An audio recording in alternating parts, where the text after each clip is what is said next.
Қайырлы күн әріптестер. Бүгін сіздермен біз негізгі осы бейімделген көркем шығармаларға негізделген тапсырмалар құрастыру бойынша жұмыс жасайтын боламыз. Ең әуелі бұл тапсырманы бастамас бұрын сіздерге мен көркем шығарманы жалпы бейімдеуде қандай бейімдеу түрлері қолданылатындығы жайында тағы да естеріңізге салып кеткім келеді. Жалпы көркем шығармада біз лингвистикалық бейімдеу, билингвистикалық бейімдеу және мәдени бейімдеу деген түрлерін негізінде ғылыми негіздемелерді басшылыққа ала отырып көркем шығармаларды бейімдейміз. Енді лингвистикалық бейімдеу дегеніміз не? Яғни бұл мәтіндегі лексикалық бірліктерді немесе грамматикалық трансформация арқылы мәтінді жеңілдету дегеніміз сөз. Яғни қиындық туғызатын сөздерді синонимдермен, қарапайым сөздермен алмастыру деген сияқты. Сонымен қатар билингвистикалық бейімдеу дегеніміз бұл мәтін көлемін жаңағыдай абзацтардағы сөйлемдерді қысқарту арқылы мәтіннің мазмұнын түсінуге жеңілдету. Және де мәдени бейімдеу бұл лингвомәдени ақпаратты оқырманға түсіндіру деп аталады. Яғни мәтіннің ішінде белгілі бір жер, су атаулары, ру атаулары болған жағдайда, мысалы оқулықтардың соңында жұлдызша арқылы беріліп тұрады ғой, сол сөзге түсініктеме. Міне сол сияқты анықтама беруді айтады. Енді әрбір мұғалім біз жалпы мәтінді бейімдеуде ең алдымен түпнұсқалы көркем мәтінді басшылық қаламыз. Яғни сіз интерпретатордың қызметін атқара отырып, мәтінді осы бір ғылыми негіздемелерге сүйене отырып, біз мәтінді, көркем мәтінді бейімдейміз. Және де оны біз оқушыға ұсынамыз. Яғни көркем мәтіннен, шығармадан үзіндіні ала салып, оны сол қалпында орыс тілді сыныптарға беруге болмайды. Ол үлкен қателік болады. Міндетті түрде оны бейімдеп барып қана ұсыну қажет.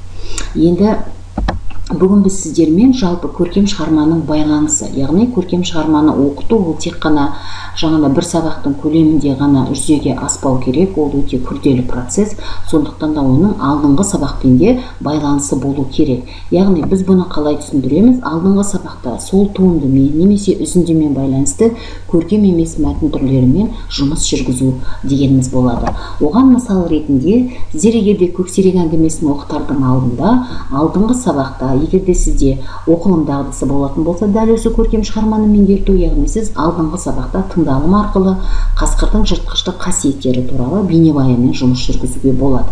Яғни оның маңызы не? Өйткені оқушы сол алдыңғы сабақта жыртқыштың жалпы қасқырдың жыртқыштық қасиеті, оның биологиялық ерекшелігі туралы білгеннен кейін оған осы шығармадағы көксеректің әрекеттерін, жаңа қасқырдың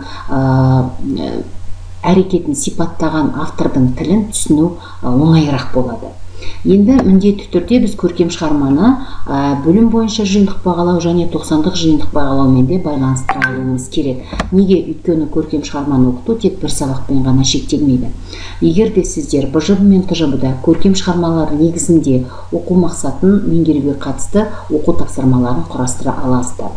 Мысалы, жаңағындай сіз қалыптастырушы бағалау кезінде осы бейімделген мәтіннің белгілі бір үзіндісін, абзацтарын сіз сабақтың көлемінде қолданып, соны талдау жұмысын жасайтын болсаңыздар, келесі бір бейімделген абзацтарды сіз БЖБ-да оқушыға ұсына аласыздар. Соның негізінде тапсырмалар құрастыра аласыздар. Сонымен қатар оқушылар айтылым жазылымда, мысалы мәселені талдау кезінде осы көркем шығармадағы үзінділерді аргумент ретінде ұсынуына болады.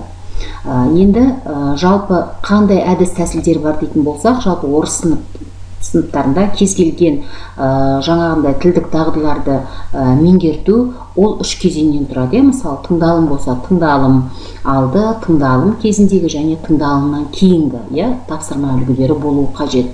Сол сияқты, мысалы, оқылым және тыңдалым алдында көркем шығарманы бейімдеуде әртүрлі тапсырмаларды қолдануға болады. Ол әрине Т2 сыныптар болғаннан кейін міндетті түрде сөздікпен жұмыс түрлері ұйымдастырылуы қажет. Оқушылардың сөздік қорын арттыру үшін, мәтінді түсіну үшін ой шақыру сұрақтар арқылы суреттер арқылы ой шақыртуға болады. Сонымен қатар алдыңғы сабақтағы көркем шығарманы оқытумен байланысты көркем емес мәтінмен жұмыс түрлерін жүргізесіздер. Оқылым кезінде қолданылатын әдіс тәсілдер, яғни оқушы осы көркем шығарманы тыңдай отырып немесе оқи отырып әртүрлі әдіс тәсілдердің көмегімен түрлі тапсырмаларды ұйымдастыруларыңызға болады. Міне сіздердің назарларыңызға бірнеше оқыту әдістері ұсынылып отыр. Келесі бұл оқылымнан кейінгі әдіс тәсілдер, яғни оқушының білімін жинақтауға арналған, бағалау деңгейіне шығарылатын әдіс тәсілдердің де бірнеше түрлері, шығармашылық бағыттағы, зерттеушілік бағыттағы әртүрлі жұмыс түрлері ұсынылып отыр. Енді біз негізгі жұмысымызға көшетін болсақ, сіздермен ақиқат пен аңыз шығармасынан алынған үзінді негізінде қандай тапсырма түрлерін әзірлеуге болады деген сұраққа жауап беріп көрейік. Бұл шығармада Әзілхан Нұрсайықовтың ақиқат пен аңыз шығармасы да сіздер білесіздер, оқу бағдарламасында бар, және бұл шығарма менің YouTube каналымда бейімделген нұсқасы сіздердің назарларыңызға ұсынылған. Сондықтан да осы мәтінді бейімделген нұсқаны өз сабақтарыңызда еркін қолдануларыңызға болады. Олай болса, енді негізгі жұмысымызға көшейік. Бүгін біз сіздермен осы шығарма бойынша 7-ші сыныпта берілген бұл жалпы білім беретін мектептің оқу бағдарламасында повестердің және лирикалық поэзиялық шығармалардан үзінді тыңдау тақырыбы мен идеясын талдау деген тыңдалым дағдысына негізделген оқу мақсаты бойынша жұмыс жасайтын боламыз. Енді қызығушылықты ояту кезеңінде, мысалы, сіз оқушыларға берілген бірнеше мысалы суреттер ұсынып, осы суреттермен байланысты оқушылардың қызығушылығын арттыратын мынадай сұрақтар қоюларыңызға болады. Мысалы, үзінді не жайында болуы мүмкін, қандай тарихи оқиғамен байланысты және неге олар олай ойлайды. Яғни оқушылар осы суреттердің негізінде өздерінің болжамдарын ұсынады, сонымен қатар жаңағындай тарих пәнінен алған білімдерін қолдана отырып, бұл көркем шығарманың мысалы екінші дүниежүзілік соғыспен байланысты екендігін, және де бұл жерде кейіпкердің жаралануына байланысты эпизодтар болуы мүмкін деген болжамдар жасайды. Енді жаңа мен айтып кеткенде, әрбір дағды бұл 3 кезеңнен тұрады.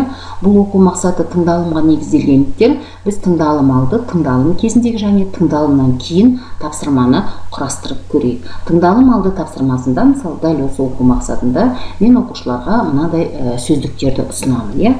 Бұл 7-ші сынып болғаннан кейін, яғни белгілі бір деңгейде аудармасында ұсынуға болады, және де ол сөздердің мағынасын, синонимін, сонымен қатар суреттерінде ұсына аласыздар.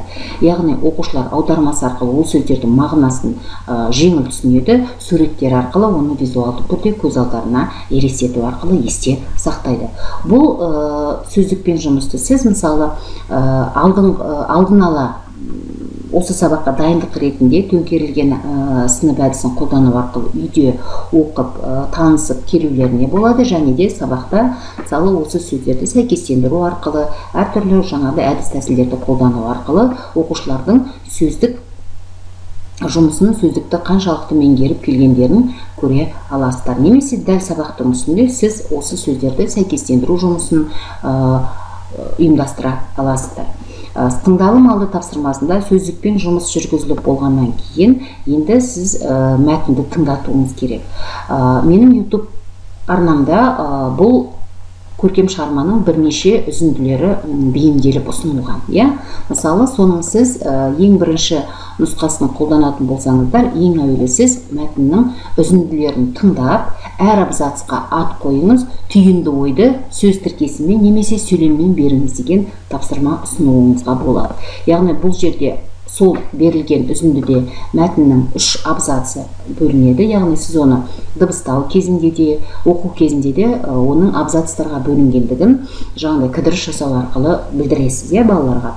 Одан кейін әр оқушы сол абзацты тыңдап отырып, абзацқа сөз тіркесімен мысалы ат қояды.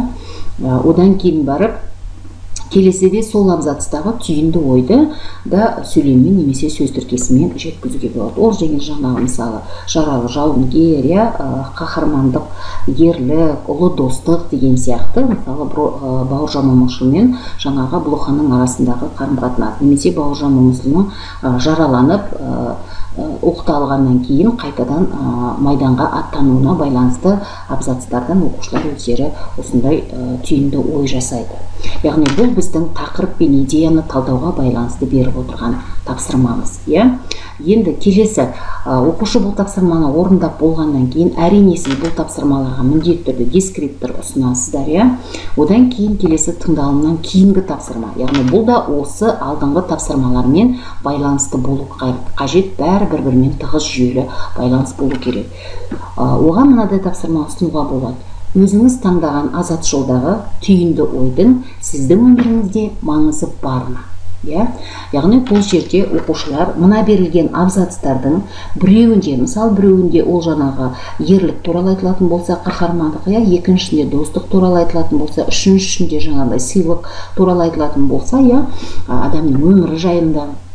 Міне оқушы өзіне ұнаған абзац бойынша түйінді ойды өзінің өмірімен байланыстырып жатыр. Яғни бұл ой, мысалы достық, ұлы достық, осы қазіргі достықтың бұл оқушының өзінің өмірінде қандай маңызы бар?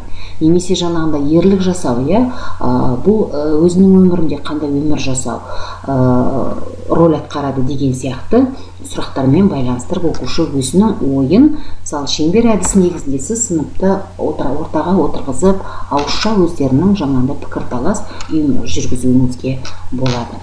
Міне жалпы біз сонда осы тыңдалым дағдысына негізделген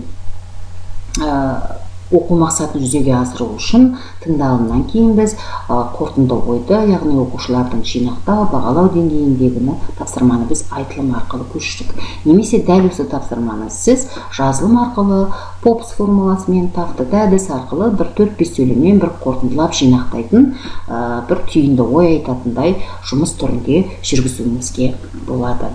Құрметті әріптестер, жалпы мен сіздерге бір оқу мақсаты негізінде тапсырманың үлгісін ұсынып отырмын. Алда басқа да оқу мақсаттарымен сіздермен тәжірибемді бөлісетін боламын. Егерде менің каналым сіздерге пайдалы болып жатса, маған жазылуды ұмытпаңыздар, және де міндетті түрде комментарий жазып отырыңыздар. Сіздерге рахмет, сау болыңыздар.